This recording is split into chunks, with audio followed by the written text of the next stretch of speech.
नमस्कार, मी वर्षा घेऊन आली नवीन व्हिडिओ तुम्हा सर्वांसाठी। मागील महिन्यात आपण एप्रिलमध्ये करावयाच्या महत्त्वाच्या कामांची यादी बघितली।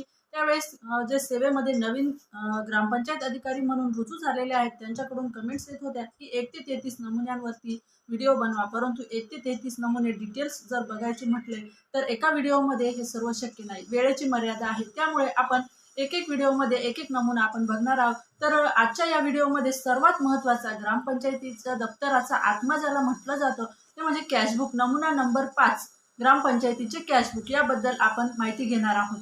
तर ग्रामपंचायतीचे कॅशबुक हे इतकं महत्त्वाचं का असतं?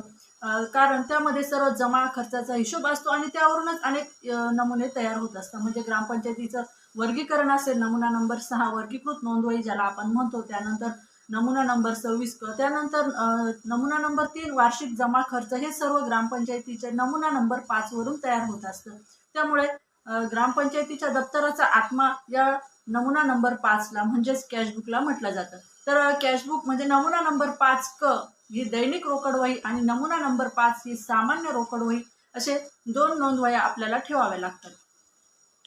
नमुना नंबर 5 जे आहे दैनिक रोकडवही, तर त्यामध्ये दैनंदिन जमा होणारे जे आहेत नमुना नंबर 10 ने जमा होणारे असतील पावत्या, त्यानंतर नमुना नंबर 7 सामान्य पावती बुकने जे जमा होणारे रक्कम असेल ती आपण दैनंदिन त्यामध्ये घेत असतो। किंवा एखादी चेक एखाद्या व्यक्तीकडून जमा झालेला असेल परंतु तो बँकेत अजून जमा नाही, तर आपण त्याची नोंद ही नमुना नंबर 5 दैनिक रोकडवहीमध्ये घेत असतो। आणि सामान्य रोकडवही जे असते कॅशबुक जे ग्रामपंचायतीचं असतं, तर त्यामध्ये एकत्रित सर्व जो आहे, समजा आपण आज 10 पावत्या फाडल्या, उद्या 10 पावत्या फाडल्या आणि त्यांचा भरणा आपण एका दिवशी केला, तर ते सर्व एकत्रीकरण करून आपण ते आपले जे सामान्य रोकडवही असते त्यामध्ये घेत असतो।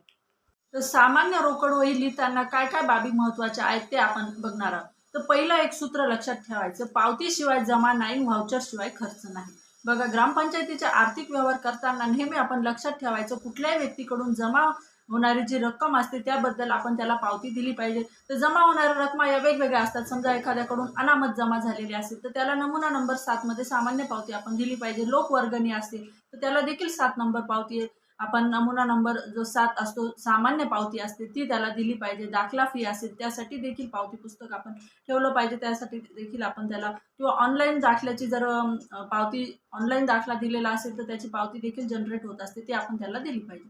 त्यानंतर जमा होणारं जे असतं ते म्हणजे कर।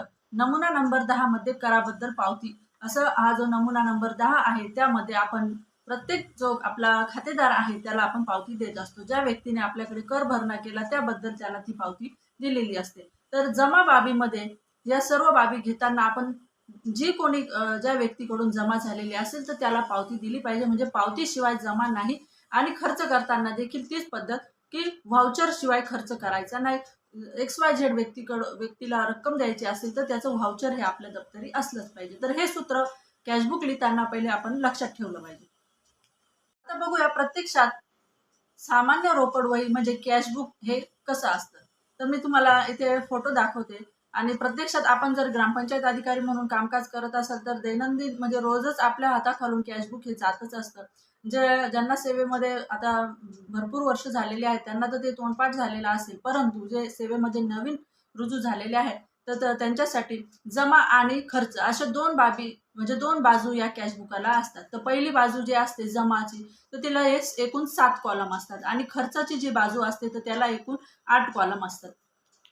प्रत्यक्षात कॅशबुक लिहिताना कसं लिहायचं ते आपण बघूया। तर पहिलं आहे रक्कम जमा केल्याची महिना व तारीख, ती दिनांक ज्या दिवशी प्रत्यक्षात तुम्ही कॅशबुक लिहायला बसणार आहात तर त्या दिवसाची तारीख टाकायची। म्हणजे तुम्ही भरणा केलेला आहे परवाला आणि आज तुम्ही कॅशबुक लिहिताय म्हणून आजची तारीख टाकायची, तर असं करायचं नाही। तर ज्या दिवशी बँकेमध्ये तुमचा भरणा केलेला आहे ती तारीख तुम्ही त्यावरती टाकायची। तर प्रत्यक्षात कॅशबुक लिहिताना काय बाबी लक्षात ठेवायचं, प्रत्यक्ष कॅशबुक कसं लिहायचं ते आपण बघूया।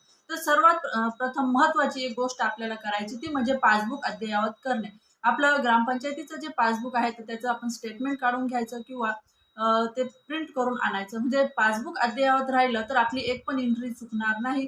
एखादी एंट्री मिस होऊ शकते, आपल्या लक्षात राहत नाही, किंवा पासबुक अद्ययावतच नसेल किंवा एखादं अनुदान जमा झालेलं असेल, बँक व्याज जमा झालेला असेल आणि पासबुक अद्ययावत नसल्यामुळे ती एंट्री आपली घ्यायची राहून जाते आणि मग पूर्ण आपलं कॅशबुक हे चुकत जातं। त्यामुळे प्रथमतः पासबुक आपलं अद्ययावत करायचं आणि नंतर आपण कॅशबुक लिहायला बसायचं. तर आपण जमा बाब जी आहे ती आपण बघूया. तर पहिले आपण तारीख घ्यायची आहे. त्यानंतर 2 नंबरचा कॉलम आहे अनुक्रमांक, नंतर आहे जमा रकमांचा तपशील. तर यामध्ये 2 कॉलम केलेले आहेत. तर कोणाकडून मिळाली आणि कशाबद्दल मिळाली. तर सांगितले तुम्हाला प्रथमतःच सांगितले आहे पावतीशिवाय जमा नाही आणि व्हाउचरशिवाय खर्च नाही. तर ज्या व्यक्तीकडून मिळाली तर सुरुवातीची शिल्लक आपण कॅशबुकला घ्यायची असते. तर सुरुवातीची शिल्लक ही कोणती घ्यायची असते, तर मागील पानावरची जी अखेरची शिल्लक असते ती आपण पुढे सुरुवातीची शिल्लक म्हणून घेत असतो. ती सुरुवातीची शिल्लक घेतल्यानंतर आपण कोणाकडून मिळाली. आता समजा एखादं अनुदान असेल, परस्पर एंट्री तुमच्या पासबुकला आलेली असेल, तर आपण गटविकास अधिकारी यांच्याकडे किंवा आपल्या पंचायत समिती विस्तार अधिकारी यांच्याकडे आपण चौकशी करून अमुक अनुदान ग्रामनिधीवरती किंवा आमच्या अकाउंटवरती जमा झालेलं आहे, तर ते कशाबद्दल आहे, तर त्याचे देखील आपण पावत्या घेतल्या पाहिजे की जमीन महसूल आहे किंवा इतर अनुदान आहे. तर त्याबद्दल आपण एकदा खात्री करून घेतली पाहिजे आणि ती कॅशबुकला आली पाहिजे. किंवा सामान्य नमुना नंबर 7 सामान्य पावती बुकाने जर लोकवर्गणी जमा झालेली असेल किंवा तुमचे 10 नंबर पावतीने जर कर जमा झालेला असेल, तर मग ते आपण तिथे नमूद केलं पाहिजे कोणाकडून मिळाले. आता बरेच जण कॅशबुक लिहिताना नमुना नंबर 10 ने जमा असंच लिहितात, परंतु असं शॉर्टकट तुम्ही वापरू नका. नमुना नंबर 10 पावती क्रमांक टाका आणि शक्य झाल्यास ते नावं टाकले तरी हरकत नाही, परंतु आपण दैनिक रोकड वही लिहितच असतो, त्यामध्ये पूर्ण डिटेल येत असतं. त्यामुळे नमुना नंबर 10 पावती क्रमांक 40 ते 45 ने जमा आणि कशाबद्दल मिळाली यामध्ये पूर्ण डिटेल्स लिहा. घरपट्टी, पाणीपट्टी, सफाई कर, व्याज किंवा काय जे असेल ना ते सगळं तुम्ही त्यामध्ये डिटेल लिहिलं पाहिजे. परस्पर बँकेत व्याज जमा झालेला असेल तर तरी देखील नमुना नंबर 7 मध्ये ती पावती आपण लिहिली पाहिजे की नमुना नंबर 7 पावती क्रमांक 10 ने बँक व्याज जमा कोणाकडून मिळाले, तर माननीय शाखाधिकारी किंवा बँक व्यवस्थापक अमुक ब्रांच ते नाव आपण तिथे टाकायचं आहे आणि ती रक्कम लिहायची आहे. तर कशाबद्दल मिळाली हे देखील आपल्याला तिथे डिटेलमध्ये नमूद करायचं आहे. नंतर आहे लेखा शीर्षक.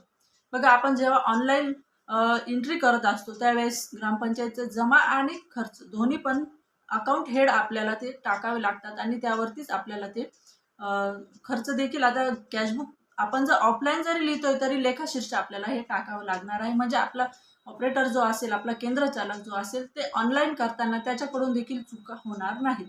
त्यामुळे लेखा शीर्षक टाकणं गरजेचं आहे. त्यानंतर रक्कम, किती रक्कम जमा झालेली आहे ती व्यवस्थित आपण हिशोब करून टाकायची आहे.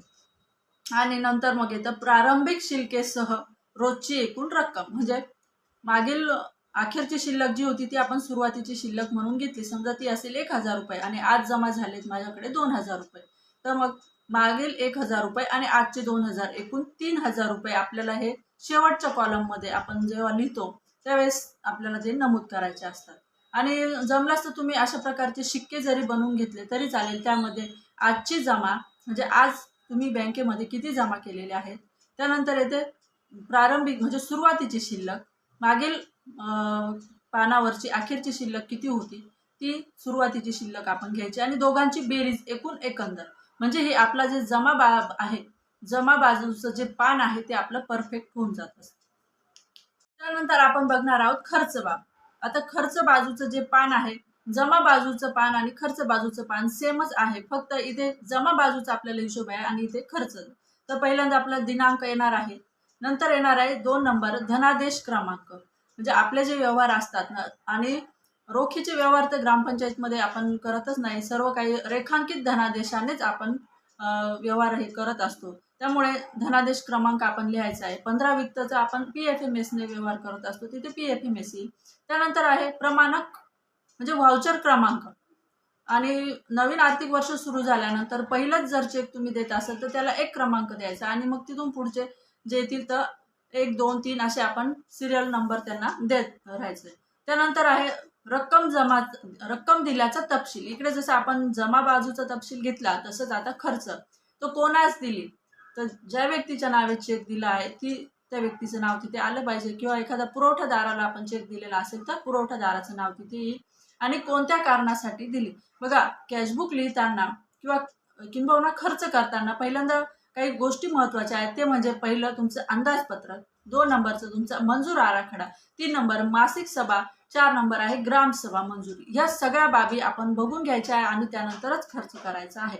आपण ग्रामपंचायतीचे आर्थिक सल्लागार आहोत, त्यामुळे खर्च करताना माननीय सरपंच महोदय यांना देखील आपण सांगायचं आहे की खर्च करताना अंदाजपत्रकात आहे की नाही, तरतूद त्या समजा एखादं काम करत आहोत, अंदाजपत्रकात तरतूद आहे की नाही किंवा आराखड्यामध्ये जीपीडीपीच्या आराखड्यामध्ये ते काम घेतलेलं आहे किंवा नाही, हे सगळं बघून आणि अंदाजपत्रकात तरतूद असेल, तुम्ही आराखड्यात ते काम घेतलेलं असेल, परंतु मासिक सभा आणि ग्रामसभेवरती त्याची एकदा चर्चा झाली पाहिजे, प्रशासकीय मंजुरी आपण त्याच्यावरती घेतली पाहिजे.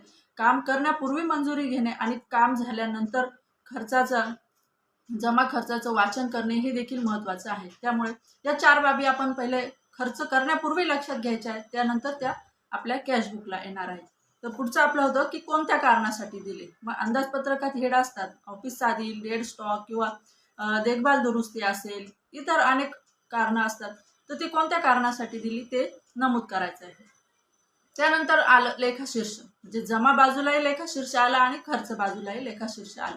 तर ते त्या अकाउंट हेड खाली आपण ते म्हणजे तो हेड नमूद करायचा आहे. नंतर आहे रक्कम, किती रक्कम दिली ते नमूद करा. आता इथे पण बरेच जण शॉर्टकट मारण्याचा प्रयत्न करतात. नमुना नंबर 12 प्रमाणे अदा किंवा नमुना नंबर 19 प्रमाणे अदा. आता नमुना नंबर 12 जो आहे तो आहे आपलं व्हाउचर जे आपण म्हणतो प्रमाणक, तर ते आकस्मिक खर्चाचे प्रमाणक. तर प्रत्येक व्यवहाराला आपण हे नमुना नंबर 12 जे आहे ते लावतच असतो. फक्त जी मजुरी असते ती नमुना नंबर 19 प्रमाणे आपण अदा करत असतो. तर इथे सुद्धा डिटेल लिहिलं पाहिजे आपण की आपल्याला आता सर्वांनाच माहिती आहे आपल्या मागे कामाचा खूप व्याप आहे, परंतु आपलं हे मूळ कामकाज आहे आणि याकडे आपण दुर्लक्ष करता कामा नये. तर एखाद्या व्यक्तीला पुरवठादाराला दिली तर त्या पुरवठादाराचं नाव यांना अमुक अमुक दिनांक या दिवसाच्या बिलाप्रमाणे अदा किंवा बिलापोटी अदा असं म्हटलं पाहिजे. आणि मजुरी जर असेल नमुना नंबर 19 प्रमाणे जे मजुराला दिलाय चेक ज्याच्या नावे दिला त्याचं नाव आणि नमुना नंबर 19 प्रमाणे अमुक अमुक यांना अदा. तर कशाबद्दल दिली, मग कोणत्या कारणासाठी दिली, मग स्वच्छता आहे किंवा सार्वजनिक आरोग्य आहे की कोणतं अजून काम केलेलं आहे, तर ते हेड आपण तिथे टाकायचे आहे. आणि रक्कम, किती रक्कम दिली ती, आणि अखेरचे शिल्केसह रोजची एकूण रक्कम हा शेवटचा कॉलम असतो. तर बघा आपण जमा बाजूला घेतली सुरुवातीची शिल्लक आणि इकडे घ्यायची अखेरची शिल्लक. तर अशाच पद्धतीचे आपण परत शिक्के बनवून घ्यायचे आहेत की आजचा खर्च म्हणजे आज तुम्ही किती चेक दिलेले आहे, तर तो खर्च तुमचा कॅशबुकला येणार आहे. तिथे पहिल्या कॉलममध्ये येईल आजचा खर्च, दुसऱ्या कॉलममध्ये येईल अखेरची शिल्लक आणि एकूण एकंदर. तर काय करायचं आहे, इकडची जी एकूण एकंदर असते जमा बाजूची त्यामधून आज जो खर्च झालेला आहे तो मायनस करायचा आहे आपल्याला आणि उरलेली जी आहे ती अखेरची शिल्लक येईल आणि एकूण एकंदर जी जमा बाजूची आहे तीच खर्चाला येईल. आणि मग ही जी अखेरची शिल्लक राहील ती पुढच्या पानावरती सुरुवातीची शिल्लक म्हणून जाईल. अशा पद्धतीने जमा बाजू आणि खर्च बाजू या आपल्याला लिहायच्या आहेत. आणि त्यानंतर आपल्याला पुढचं एक महत्त्वाचं काम करायचं आहे की पूर्ण डिटेल्स त्याचे पण देखील आपण शिक्के बनवून घेतले पाहिजे. मग पोस्टात किती रक्कम आहे. आता बघा मागे NDCC बँकांमध्ये ग्रामनिधीचे सर्वांचेच खाते होते आणि त्यानंतर NDCC बँकेचा प्रॉब्लेम झाल्यामुळे किंवा त्यातून पैसे लवकर विड्रॉल होत नसल्यामुळे सर्वांनीच नॅशनलाइज बँकेमध्ये ग्रामनिधीचे खाते उघडलेले आहेत. मग त्या खात्यांमध्ये जी रक्कम आहे ती जर किरकोळ थोडं शिल्लक व्याज आहे तर ते देखील आपल्याला घ्यावं लागतं प्रत्येक व्यवहारामध्ये. मग NDCC बँकेत किती आहे, आपल्या नॅशनलाइज बँकेमध्ये किती रक्कम शिल्लक आहे, मग परत ग्रामपंचायत अधिकारी यांच्या हातामध्ये काही रक्कम शिल्लक आहे का, मग ते सर्व डिटेल्स आपण तिथे घ्यायचे आहे. आणि मग ती एकूण एकंदर, ती जी एकूण एकंदर आहे ती अखेरच्या शिल्के इतकी येते की नाही हे सगळं ताळमेळ आपण बघायचं आहे. आणि हे सर्व झाल्यानंतर खाली अक्षरी पण आपण लिहायची. आणि लिहिताना आपण इंग्रजी आकडे शक्यतो वापरायचे नाही. मराठी आपलं सर्व जे कामकाज आहे मराठी भाषेतच चालतं आणि लिहिताना देखील मराठी लिहिण्याची सवय लावून घ्या. बरेच जण इंग्लिशमध्ये लिहितात आणि हाय पण आपण लावतो बघा, एक अशी तिरपी रेषा आणि एक अशी थोडीशी छोटीशी आडवी रेषा असते. तर बरेच ग्रामपंचायतचे जे केंद्रचालक आहेत तर ते एक समजून इंग्लिशमधला एक समजून असे त्यांनी एंट्री केलेल्या आहेत आणि बऱ्याच ठिकाणी म्हणजे चुकीच्या एंट्री झालेल्या आहेत. आणि ग्रामपंचायतचं ऑनलाईन जे कॅशबुक आहे ते वेगळं आणि ऑफलाईन जे आहे वेगळं, म्हणजे ताळमेळ त्यांचा बसत नाही.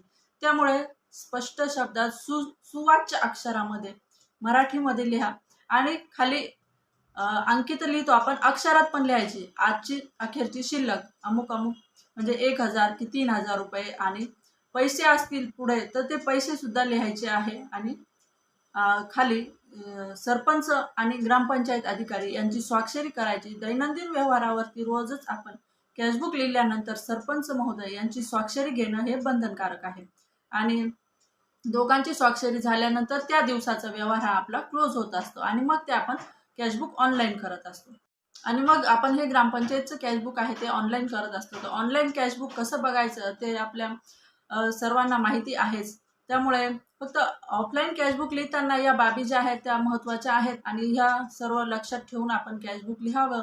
कारण कॅशबुकवरतीच आपले इतर सर्व नमुने अवलंबून आहेत आणि हे कॅशबुक जर चुकलं तर आपलं वर्गीकरण चुकणार आहे, आपला वार्षिक अहवाल चुकणार आहे. त्यामुळे अतिशय काळजीपूर्वक पासबुक अद्ययावत करून आणि अंकी अक्षरात व्यवस्थित लिहून आणि जमा आणि खर्च यांचा परफेक्ट ताळमेळ घेऊन आपण कॅशबुक लिहायचं आहे. आपलं कॅशबुक जर परफेक्ट झालं तर आपले इतर नमुने जे आहेत ते पण परफेक्ट होतील. तर आजच्या व्हिडिओपुरतं इतकंच. व्हिडिओ कसा वाटला मला कमेंटमध्ये जरूर कळवा. चॅनलवर जर नवीन आला असाल तर चॅनलला सबस्क्राईब करा. व्हिडिओ आवडल्यास व्हिडिओला लाईक करा आणि शेअर करा. धन्यवाद.